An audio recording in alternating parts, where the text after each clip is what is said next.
Good morning, everybody, and welcome to today's webinar, Top 10 Trends or Technology Trends in 2020 for Small Businesses. Most of you know me, I think, but I'm Carrie Novak, and I'm GoodellNet's Training and Development Leader. So I know all of you are extremely busy. It's that time of year, so thank you for taking some time out to join us. We do appreciate it. Leading our webinar today is our very own Kallie Marley. Kallie is our marketing and communications leader, and she's been with GoodellNet just shy of 5 years. She'll actually be celebrating her fifth year anniversary here in February. Kallie manages our marketing, and she also manages most of our internal and external communication, including all of our social media. So Kallie is often in the know, if you could say that when it comes to technology trends. So we knew that she would be the perfect person to lead this webinar. Kallie will be happy to answer your questions at the end of the presentation today. So you can submit those via chat, or our group isn't crazy large, so you could also just unmute yourself and ask her directly. If she is unable to answer your question, we will definitely get an answer back to you. Today's webinar will be recorded, and we will send out the recording after the call. Included with that recording will be a brief survey. So if you could take a few minutes to fill that out, we would greatly appreciate it. It helps us understand what you're looking for from these webinars, and if you have any ideas for improvement. And without further ado, here's Kallie.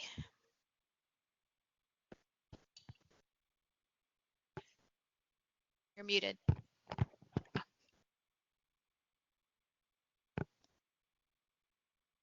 There we go. Can you hear me now? Maybe, I can hopefully. hear you. Yep. I can Okay, hear you. great. Sorry about that, guys. Thank you, Carrie, for that introduction. I'm going to run us through these different tech trends. We have several. They're in many different categories. I think all of them are important and they can be really impactful for small businesses. So we will just get right into it. We're going to start off with engagement and culture technologies. Tiny Pulse, that is something that GoodellNet has used for as long as I've been here. It's really something that keeps the heartbeat of our culture going. Um, we measure employee happiness.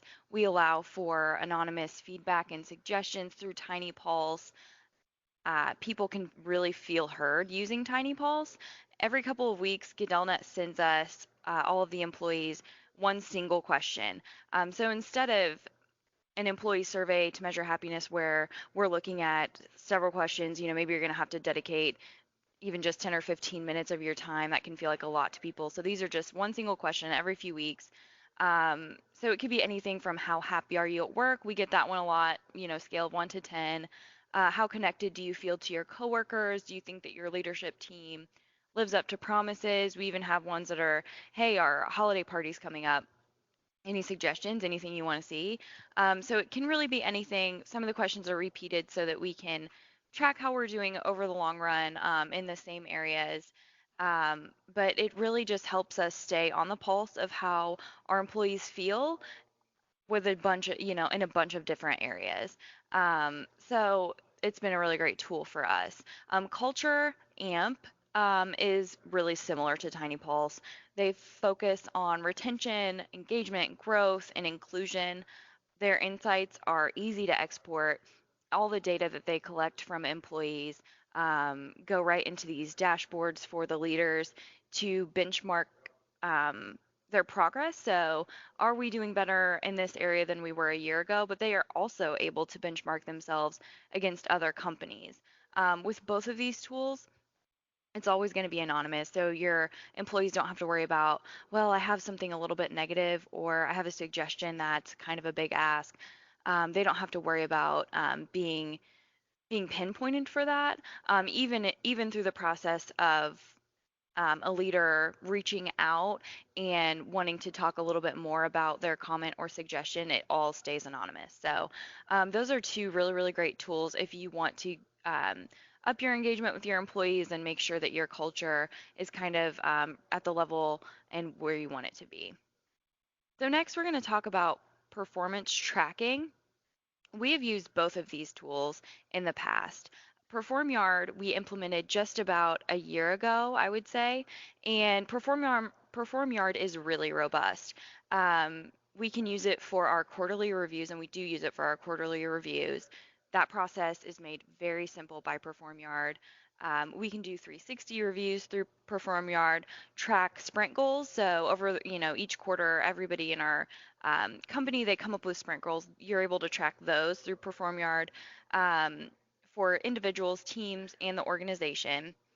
Every year, Carrie meets with everyone in the organization and she creates IDPs, individual development plans, and she asks, where do you want to be in 1 year, 3 year, and 5 years? So those, all of the information from those are stored within PerformYard, right along with um, your reviews and tracking your skill sets and your certifications. All of that information is put into these employee profiles in PerformYard. So you're able to get a really holistic view of each employee and you're able to report on that data. So PerformYard is a very powerful tool. 15.5 is something that Galnet has also used in the past.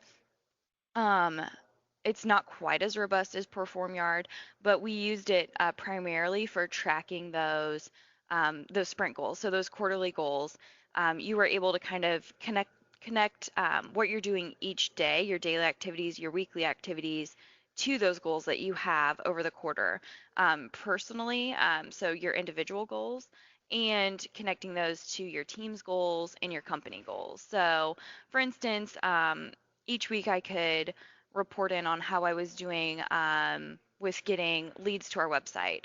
And, that feeds into my quarterly goal, which feeds into my team's sales goal, which feeds into our company's profitability and growth goal. So you're able to do that and have a lot of visibility. Anyone else could look in on my 15.5s and see how it was going. And I could do the same. So another really great tool for performance tracking. Now we'll move on to training tools. Talent LMS is our top pick. It's what we use. It's a really great value for as powerful and as user friendly as it is. We've created several different courses on Talent LMS. One of the big pushes for Carrie over just about a year ago, she was really focused in on making sure that there was an awesome onboarding course for all of our new employees. So she was able to go in and pull videos that we've created. She was able to pull videos from outside of the organization and just create a track and assign it to people and track their progress and see how they're doing on that. It doesn't just have to be for onboarding, it could be for company-wide training or team training, whatever you might need. But very powerful capabilities, and as I said, we found it to be sort of the best value for as powerful and user friendly as it is. SAP Litmus is a competing tool, I would say. Basic functionality is really, really similar. With both of them, you can make portals that look and feel like your company, look like your brand for everyone to log into. And, they're both pretty user friendly, with Talent LMS maybe being a little bit more user friendly. But SAP they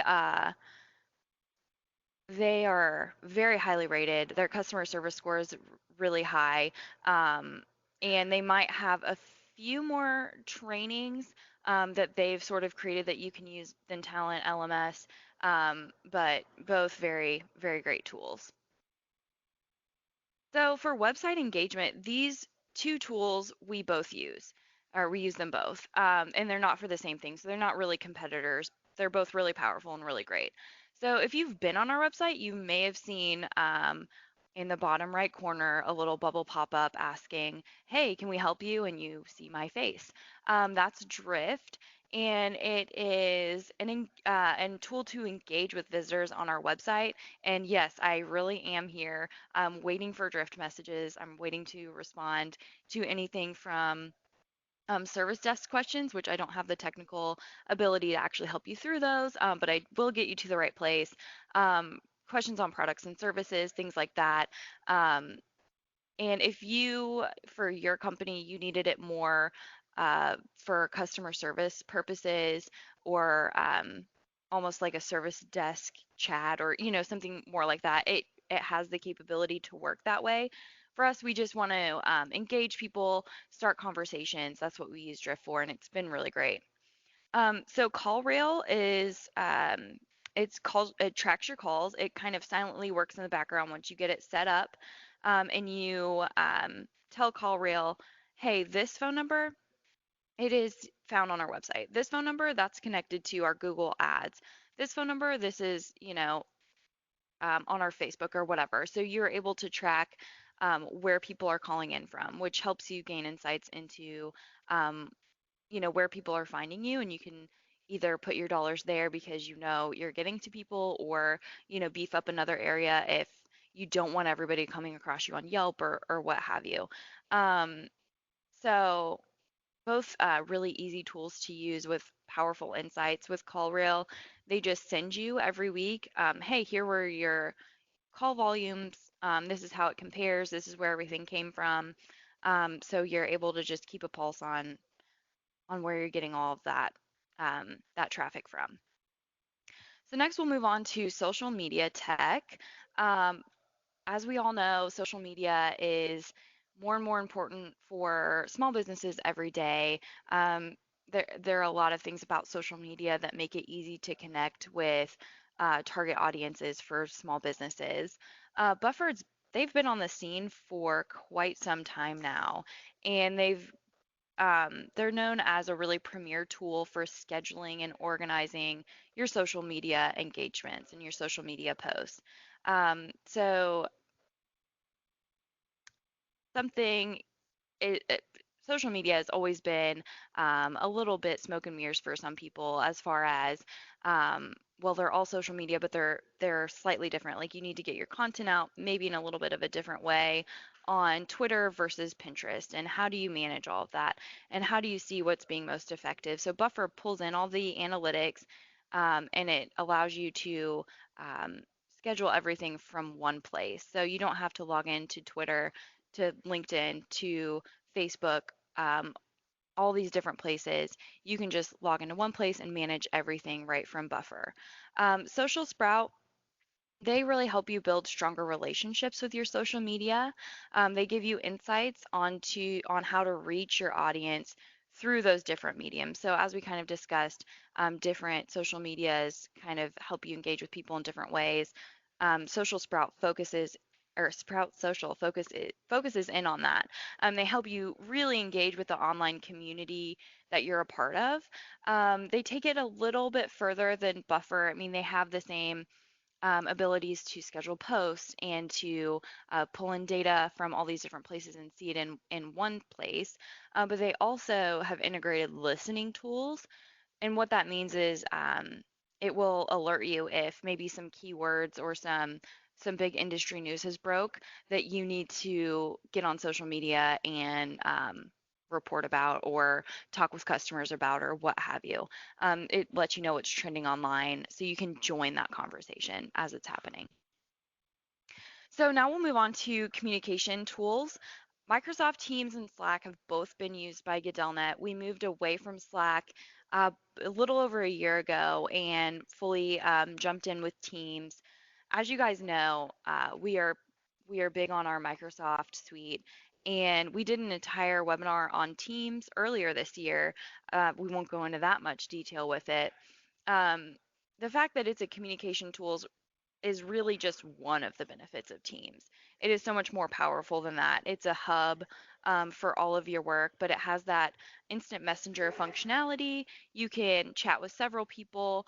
If Carrie and I are talking, chatting back and forth on the IM about a project, and I would rather call her, there's a phone button right there. I can just click it and say, hey, let's add voice and just talk through this.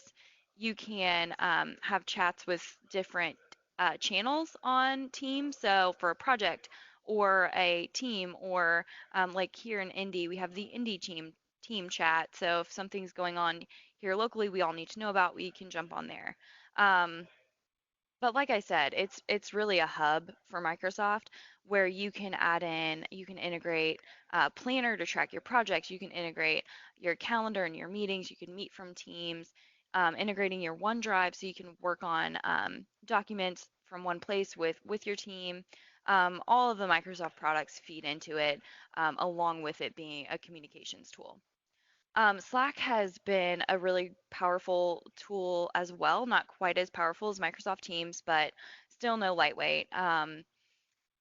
It's built around its communication, and similarly to Teams, you can do one-on-one chats, you can do group chats, you can create channels for projects and for teams. You're actually able to invite people from outside of your organization with Slack. If there is a vendor or a stakeholder outside of your organization that needs to be part of, a project communication, you can add them right in. And Slack does integrate with, I think, over 1,500 apps. So, um, like I said, not quite as powerful as Teams, not the hub that Teams is, but still pretty great. Okay, now we're going to work over to the Power Platforms. These are both Microsoft platforms. These are not all of the Power Platforms that Microsoft offers, but two of the big ones. Microsoft Power BI, we did a webinar on this earlier in the year as well. Um, it's just a really powerful, easy to use tool. We love the business intelligence capabilities here and the virtual or visualization of the data that you can really just take the power of all the data that you have and harness it, make sense of it. Power BI just makes that so easy. Um, Dashboards, whatever, what have you, based on your team's needs, your organization's needs. Power BI has it. So, a really great tool. And if you want more info on that, like I said, we did a whole webinar on it, and we'd always be happy to share that recording with you. Microsoft Power Apps allows you to build custom applications so easily. Neither of these take being proficient in coding or any of that kind of background to work with it. Um, Power Apps allows you to build those professional grade apps that can do exactly what you need. They drag and drop. You can connect your data really simply, and it becomes even more powerful when you can connect it with Microsoft Flow, which is their workflow tool.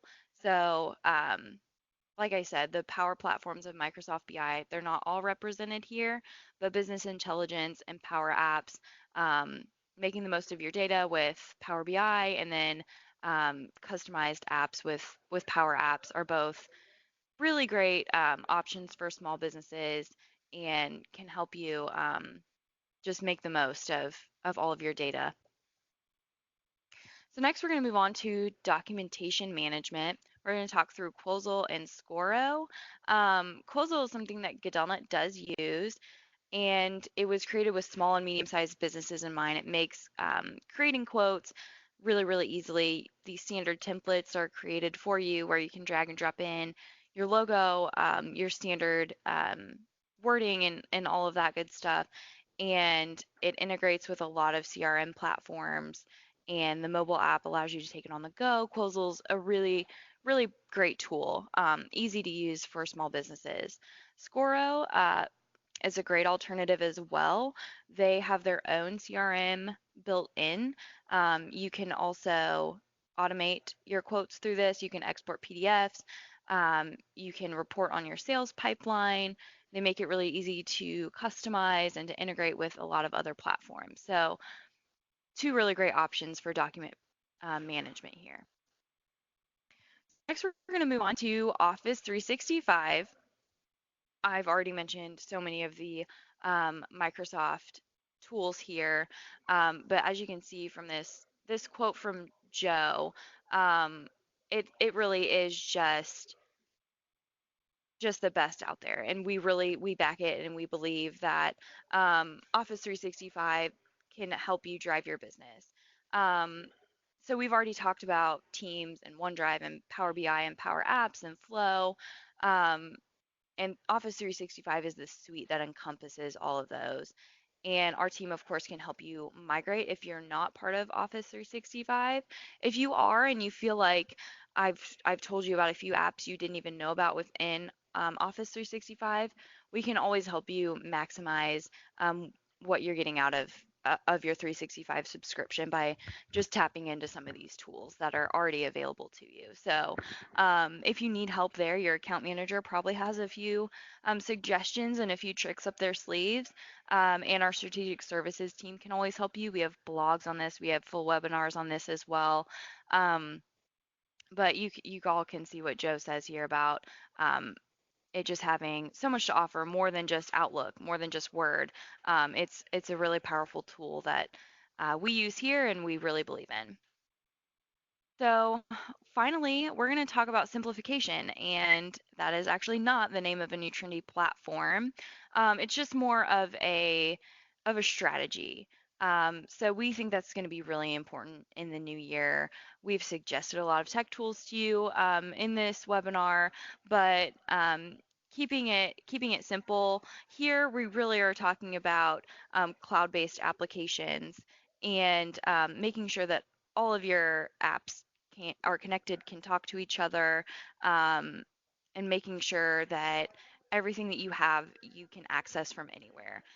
So getting people onto the cloud-based applications, we think it'll be bigger next year than it ever has been in the past. You know, things have been trending that way for sure.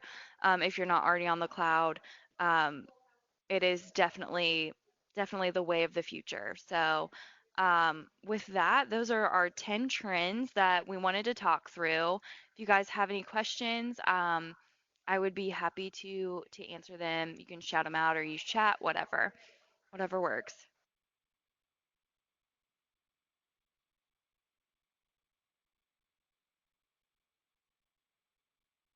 No questions? Maybe questions? Do we have any questions on chat? We do not quite yet. Okay, we'll give it another minute or two.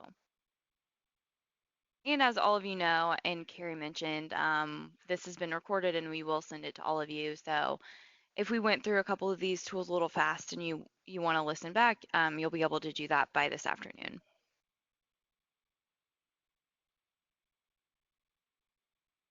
Yeah, and because these everything that Callie went over, they are the top trends, or they're forecasting to be the top trends for 2020, and we do utilize several of these tools.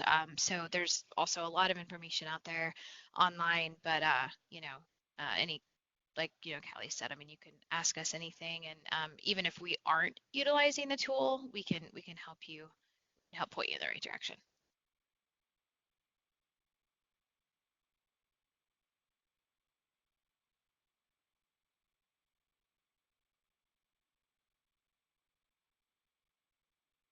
Well, if we don't have any other questions, I guess we can let all of you go. And thank you so much for joining our webinar. Like I said, we'll get this out to you guys this afternoon.